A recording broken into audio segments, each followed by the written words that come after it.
input yang bagus, ya, masukan yang bagus, diproses yang bagus, maka hasilnya pasti bagus gitu, ya. Tapi inputnya bagus, prosesnya tidak bagus, maka hasilnya juga tidak bagus.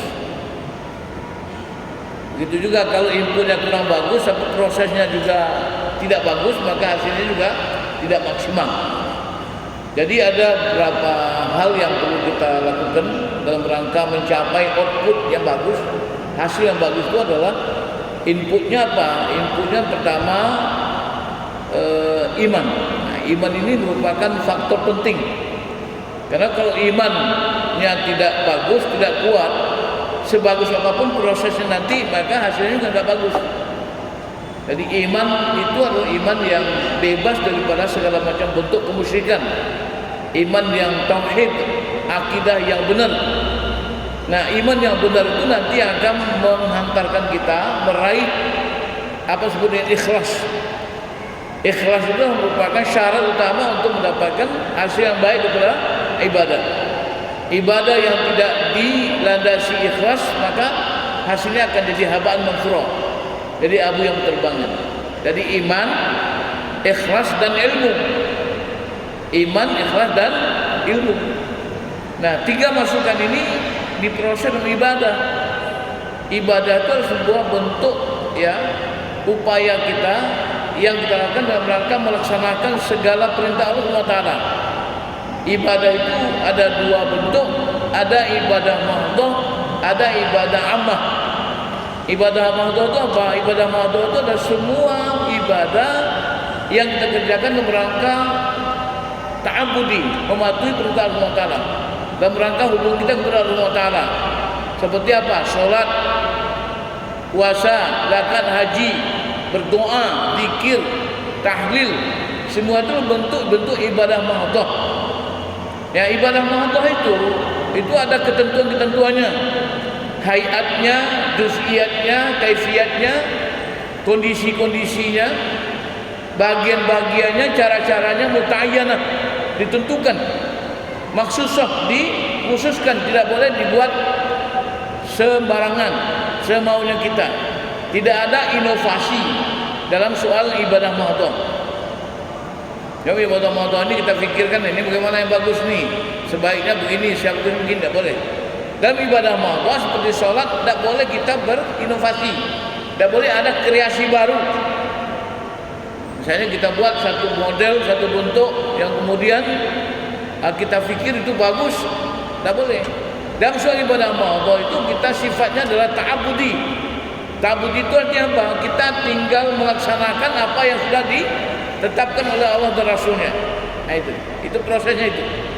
Jadi kita tidak boleh melakukan cara-cara lain yang berbeda, yang tidak ada petunjuknya. Sehingga dalam riwayat Muslim itu dikatakan, man amila amalan falaysa alaihi wa raddun. Barang siapa yang melakukan sebuah ibadah dan sebuah proses yang tidak sesuai dengan ketentuan Allah dan Rasulnya, maka itu ditolak. Nah, jadi oleh karena itu dalam ibadah mahdhah ini itu betul-betul harus kita disiplin, harus ketat. Tidak boleh kita misalnya memasukkan masukan perasaan kita, pikiran kita, akal kita, mendapatkan ilmu untuk bagaimana kita bisa melaksanakan sesuai dengan apa yang telah diatur oleh Allah dan Rasulnya. Nah, itu aja tugas kita. Nah, agar proses ibadah ini menjadi benar, maka masukannya itu adalah bagaimana kita mendapatkan ilmu yang benar, mengilmu yang benar. Dia tidak bisa misalnya kita fikir-fikir, kita lihat orang, kemudian kita laksanakan seperti yang kita lihat, tidak bisa. Kita harus melaksanakan sesuai dengan apa yang sudah diperintahkan oleh Rasulullah SAW dan apa yang dicontohkannya. Sehingga Allah SWT mengatakan, in kuntum tuhibbunallah fattabi'uni yuhibbukumullah. Kata Allah SWT, perintah kepada Rasul, dari Rasul, sampaikan kepada mereka, jika kamu benar-benar mencintai Allah SWT, fattabi'uni, ikutlah aku, maka Allah mengatakan yuhibbukumullah, pasti Allah akan mencintai kamu. Ya udah, karena itu dalam soal-soal ibadah mahdhah ini harus belajar yang benar. Kalau kita belajar yang nggak benar, nanti susah. Nanti kita dalam prosesnya nggak benar. Sekarang ini sekalian banyak ajaran-ajaran, aliran-aliran sesat yang berkembang, yang orang sengaja by design itu ingin merusak Islam. Itu dibuat itu aturan-aturan, mungkin dibayar.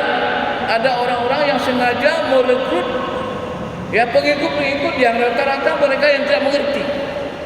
Sekarang itu di Sumatera Barat itu berkembang itu macam-macam aliran.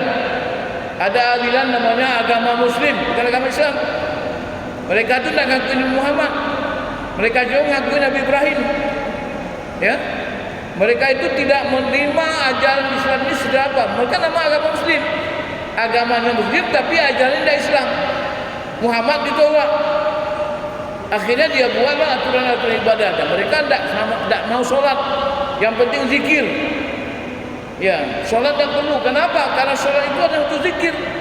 Kalau zikirnya udah, ngapain lagi sholat gitu? Ini sekalian. Jadi karena itu dalam ibadah ini, dalam agama ini, kita harus betul hati-hati. Jangan sampai kita karena kepintaran retorika seseorang, kita bisa tergoda. Apalagi kalau kita cari yang ringan-ringan. Ya. Kalau kita ibadah itu cari yang ringan-ringan. Kalau ada yang ringan, bagus nih. Yang ringan ini aja dah. Yang penting kita kan beragama, yang penting kan ibadah. Kalau sholat itu adalah akhirnya sholat zikri. Ada yang katakan lagi, sholat itu kan untuk zikir kepada Allah Ta'ala. Yang penting bagaimana kita bisa zikir kepada Allah. Kalau kita sudah zikir, tak perlu sholat lagi. Buktinya apa? Contohnya apa yang gampang? Kita ini jembatan untuk nyebrang. Kalau kita sudah sampai seberang, tak perlu jembatan lagi. Tak perlu jembatan dibawa kemana-mana. Karena jembatan itu hanya untuk nyebrang. Mudah sampai seberang, tak perlu jembatan. Itu. Jadi mereka buat logika-logika, sikiran yang menyesatkan. Oleh karena itu dalam soal ibadah-ibadah maudhah seperti sholat, zikir segala macam itu harus ngikutin ta'abudi apa yang sudah disampaikan oleh Allah dan Rasulnya. Barang siapa yang mengerjakan sesuatu yang tidak sesuai contoh, maka itu disebut dengan perbuatan bid'ah. Maka itulah yang dikatakan Rasulullah, kullu bid'ah dhalalah, kullu dhalalah finnar. Setiap yang bid'ah itu sesat dan siapa sesat itu pasti masuk neraka. Tapi untuk diketahui, bid'ah itu hanya pada bahagian ibadah maudhah. Ibadah-ibadah amma, urusan muamalah tidak ada bid'ah. Di masa Rasulullah tidak ada orang bikin pesawat. Orang naik haji pakai unta. Apa hari ini kita juga harus naik unta? Naik haji enggak. Itu namanya umur muamalah, umur asya, urusan macam-macam yang menyangkut dunia. Rasulullah mengatakan antum a'lamu bi umur duniakum. Kamu tahu urusan dunia kamu. Jadi kalau diikutin itu, jadi kita harus bedakan mana yang ibadah khusus, mana ibadah umum. Ibadah khusus yang ibadah yang aturannya, waktunya, bacaannya, cara-caranya sudah ditentukan. Tidak boleh kita rubah-rubah, tidak boleh kita masukkan pikiran kita, tidak boleh kita buat inovasi baru, tidak boleh kita bikin kreasi baru. Untuk itu perlu belajar dengan orang-orang yang tahu. Kalau itu ibadah apa? Ibadah yang umum, silakan. Bagaimana bikin rendang yang enak, bagaimana bikin mobil, bagaimana bikin pesawat, bagaimana bikin macam-macam urusan-urusan dunia, silakan. Model pakaian, mau pakai gamis, mau pakai kemeja, cuman intinya harus untuk aurat. Tilka hududullah fala ta'taduha. Ini batasnya. Kerjakan itu tapi jangan melampaui batas. Ini yang penting kita pahami itu sekalian. Kenapa? Karena semakin hari kelihatannya semakin banyak upaya-upaya orang-orang yang anti-Islam untuk menyesatkan Islam dengan cara, untuk merusak ilmu dengan cara. Di antaranya adalah melahirkan orang-orang yang bisa menyesatkan manusia. Ya, macam-macam itu cara-caranya. Jadi oleh karena itu sekalian, seandainya kita mendapatkan informasi tentang Islam, ajaran-ajaran yang tidak populer, itu perlu kita konfirmasi. Nanti perlu ditanya, fas'alu ala dzikri in kuntum la ta'lamun. Ya jangan bilang, oh ini bagus nih, sesuai dengan pikiran kita. Jadi agama ini bagian-bagian yang menyangkut ibadah khusus itu tidak boleh kita ukur dengan pikiran dan perasaan kita. Ukurnya adalah ada perintahnya ada enggak, ada contohnya apa enggak. Tapi dalam urusan dunia silakan kita menggunakan pikiran semaksimal mungkin. Ini sekalian yang penting. Jadi inputnya iman, ilmu dan ikhlas, kemudian outputnya adalah prosesnya ibadah. Outputnya apa? Outputnya adalah ibadah kita ini untuk mengharapkan ridha Allah Taala, mendekatkan diri kepada Allah Taala. Inilah yang penting. Jadi inputnya iman, ikhlas dan ilmu. Prosesnya ibadah yang benar, kemudian outputnya adalah mendekatkan diri kepada Allah, ridha Allah Taala. Insyaallah kalau itu sudah kita laksanakan, mudah-mudahan kita menjadi muslim yang seutuhnya, muslim yang sejati.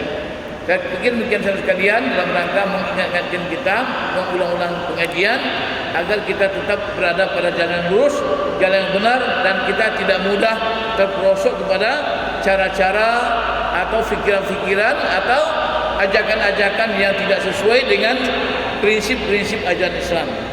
Nasrullah wa fatun qarib wa basyiril mu'minin. Wassalamualaikum warahmatullahi wabarakatuh.